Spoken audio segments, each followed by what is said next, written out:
Hello, my name is Mike. These are some of my bikes. Now, if you've been watching my channel, you watched me purchase these two motorcycles very cheap.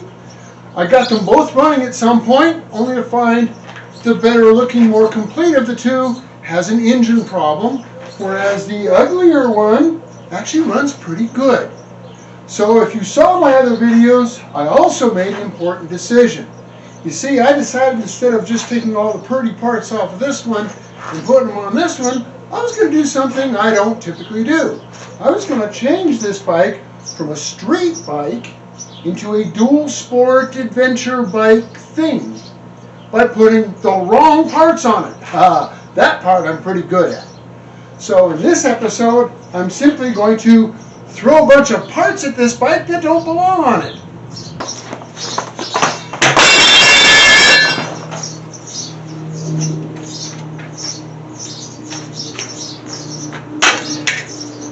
So, stick around. Somewhere in a dusty, dirty back alley in western Arizona, not far from historic Route 66, is an old fart trying to cram a square peg into a round hole.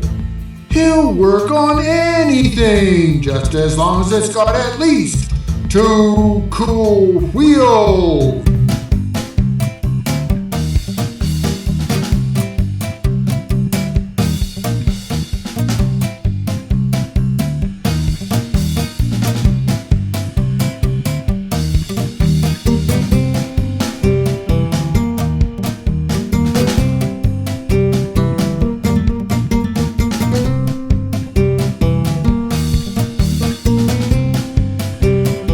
I think to start with, I'm going to start with the front end because, well, looks like crap.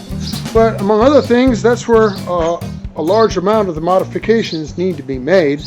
So looking at the two bikes, I don't know if you guys can really see it, but the forks on this bike are about 2 inches longer than the forks on this bike for some reason. Don't really know why. That's just probably a couple of years difference in manufacturing. So what we're going to do is we're going to steal the forks off of this bike and put them on this bike. Now in doing so, well, as you can see, the fork seals appear to have been leaking a little bit anyway. Very common problem. Most of the time when you have a fork seal leak, it's because of dirt that accumulates on the fork tube and then it abrades against the seal inside. And a lot of times you can stop the leak by going in there with a tool called a seal mate, and the seal mate just kind of cleans the muck out of there, and then the seals don't leak. Now, if I wasn't a cheapskate, I'd go ahead and replace those seals, but I'm going to do something different instead. Instead, I'm going to take this dust cap off and replace it with some gaiters. Now, the gaiters serve a dual purpose. First of all, they keep that dirt and sand from building up here that causes the seal to fail in the first place. And the second most important benefit of a gaiter is, well, when the seal leaks anyway, I don't have to see it, and then I can ignore it. So we're going to do that. We'll get that put over here. We're going to mount the knobby tire. We're going to put the knobs on here. I also have one for the rear, which is still in the garage. We'll do that later, but we'll get the forks on it. We'll get the knobby tire on it. Between the two, we should be able to come up with a front brake, and then we will do away with this dinged up shiny front fender and try to figure out some way to attach the plastic off-road fender to it. I also have a set of handlebars. Those handlebars are more like regular motocross bars. They're not pullbacks like these. They're a little bit more horizontal, which puts the rider in a little bit more vertical position, which is better for traveling off-road. And then to protect my knuckles, I'm going to put some knuckle protector thingies on the end of the handlebars. At least I think I'm going to. Now, the headlight bucket is missing the rim completely. The actual lamp is back there, but I'm not even going to use it because since this is missing stuff and I want it to look a little bit more like a different kind of bike, we bought the cheapest mini fairing we could find on eBay, and it's got those nice LED lights, so it'll actually be much brighter than the stock headlight would have been, and it'll give the bike a more modern look. And then I'll probably attach some kind of a small windshield to it as well. So that's the plan, and we're going to go ahead and dig into it. I'll probably speed it up a little bit. A couple of other things I'm going to address probably a little later on is I got to do something with that air box back there. Got to make it so it filters air, like it's, supposed to filter air. And then this exhaust comes down too low. So since I'm not very good at cutting and bending tubes, since I don't have the right tools and equipment, and my best welds are everybody else's worst welds, I'm going to probably have the exhaust made by one of the local muffler shops, and I'm going to get them up off the ground. I'm going to bring them around the side of the bike. So that's the plan. Here we go.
here's where we're at on this thing. We've got the front end pretty well done. A little problem I ran into as well.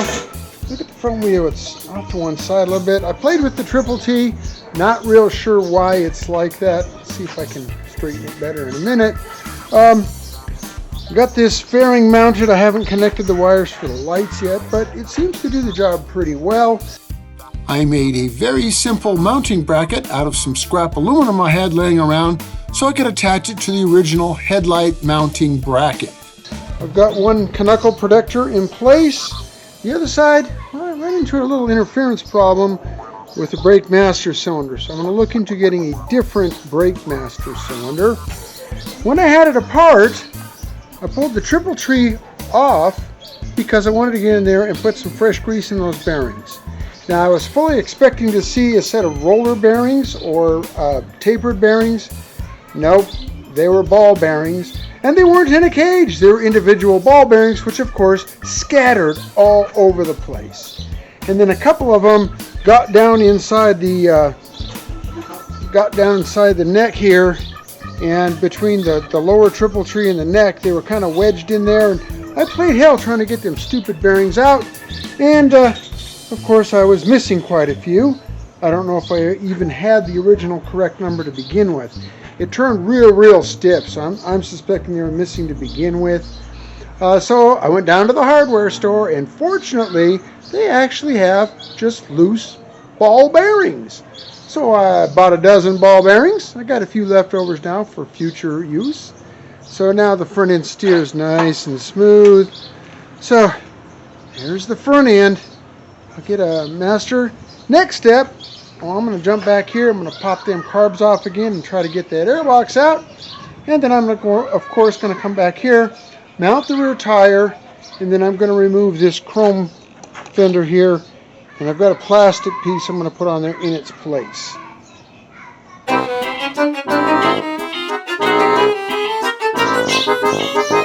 Well, it's been a couple of days since we last were working on this thing.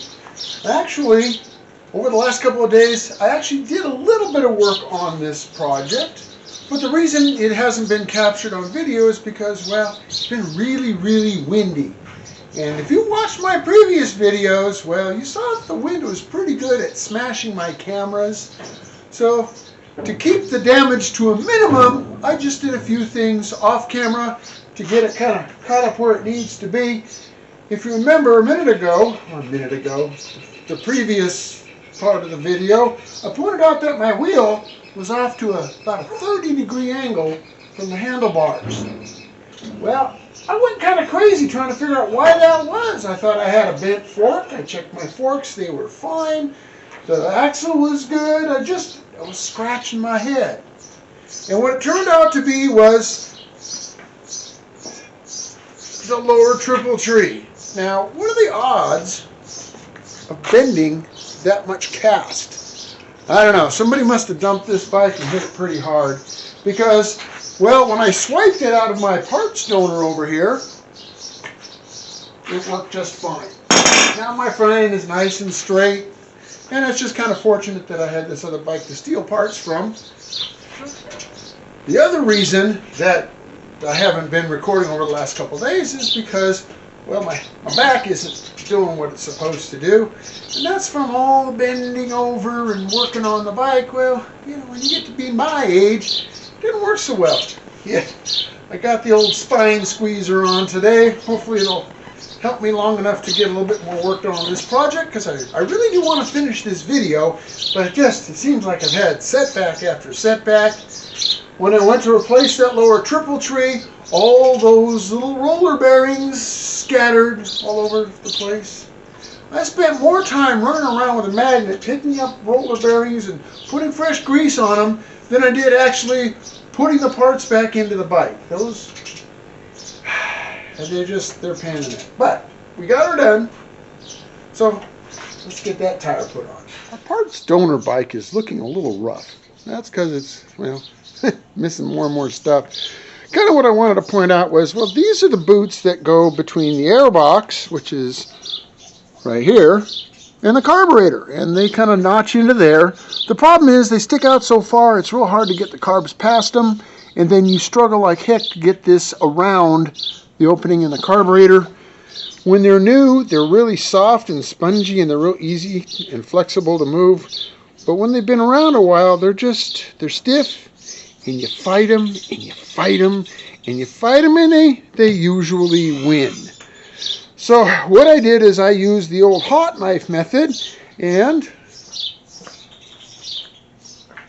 I cut the airbox in order to make room for some little sections of 2-inch hose. There's an air cleaner. And these pieces of hose, they're easily available at Home Depot. And so you can see I still have, this area down here is protected from moisture and sand and stuff flying up as I go down the trail. But then I can still get the carburetors in and out when I need to. And it's much, much easier to service the air filters this way. They're not clamped yet, but that's how they'll be. So we'll get those put in, finish them up, and then we'll get a back tire put on it. We should be able to ride the bike. The only thing I'm still waiting on is a new master cylinder. This master cylinder didn't give me a whole lot of room. It's kind of wedged in there. The one I have has a separate reservoir, so it has a little bit smaller footprint or handprint or space. And it'll fit on there, and I can put that other knuckle protector in place. And we should be able to take this thing at least for a little putt.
So before the back wheel goes on, I noticed that this inner fender here was broken. Now this is pretty important because, well, it's going to keep a lot of dirt and moisture and stuff from coming up into here where the battery is and where my intake is. So we're going to stitch it back together with zip ties. We'll drill holes, we'll stitch it, and then put some, 500-mile-an-hour tape on it, or 200-mile-an-hour tape. Whichever 100-mile-an-hour tape, we'll seal it. That's what we'll use.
that's back in. The next thing I'm going to do, I bought this on eBay. This is actually an inner fender from another motorcycle.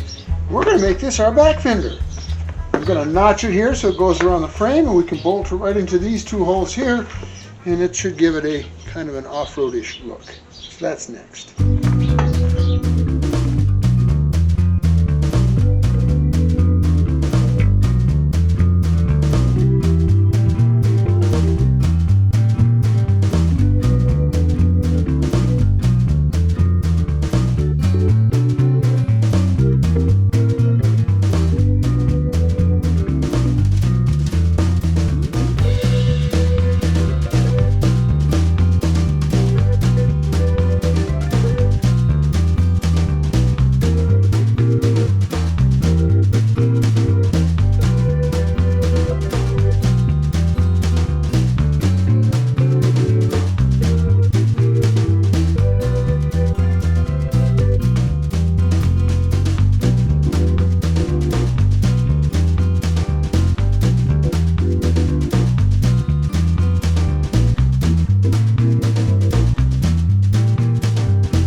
Now's the moment of truth. Let's take her for a little spin and see how she does.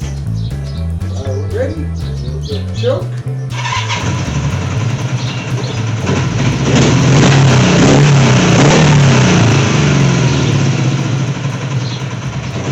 Remember, we've never even checked this bike out before. All we do is get it running. So hopefully the gears work.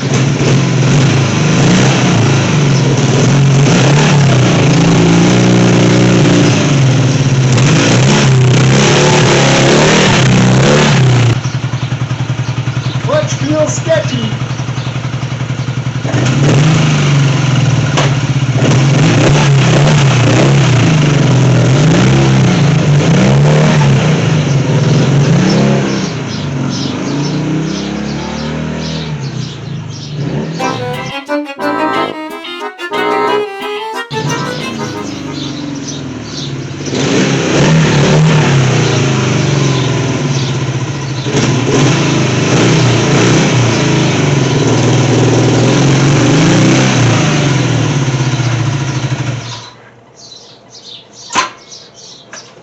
Well, that's going to do it for this episode.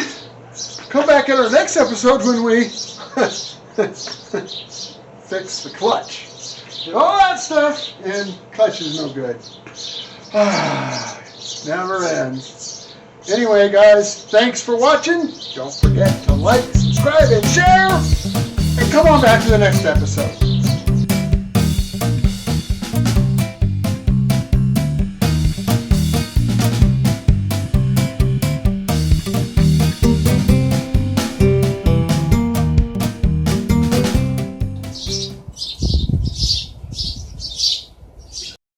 How many bearings does one triple tree hold, for heaven's sakes? My goodness!